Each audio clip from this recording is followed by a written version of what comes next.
প্লেসটা খুব ভালো লাগছিল। আর এই তো আমরা এখন যাচ্ছি ইজেলওয়াল্ডে। ইজেলওয়াল্ড আমার মনে হয় যে এত সুন্দর একটা গ্রাম, মানে নিজের চোখে না দেখলে আসলে এটা কোনোভাবেই ভাষায় প্রকাশ করা সম্ভব না। আর আমরা যাচ্ছিলাম হচ্ছে ওখানকার একটা বাসে। এইগুলা সব ট্যুরিস্ট বাস, আর এইসব বাসগুলো হচ্ছে পাহাড়ের অনেক উপরে উঠে। সো এইগুলোতেই হচ্ছে বেসিকলি যাওয়া হয়। এই যে বাসটা হচ্ছে এইটা ছিল। আর এই তো আমরা নামলাম ইজেলওয়াল্ডে। আর ইজেলওয়াল্ডের এই সিনারিগুলা দেখার মতো ছিল। এটাও যেহেতু ট্যুরিস্ট স্পট, তাই অনেক বেশি হোটেলস ছিল।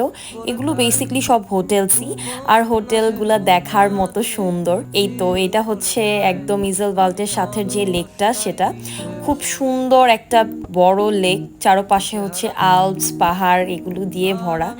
আর এখানে সবাই অনেক ছবি টবি তুলছিল। এখানে ভালোই আমরা মানুষজন দেখেছি।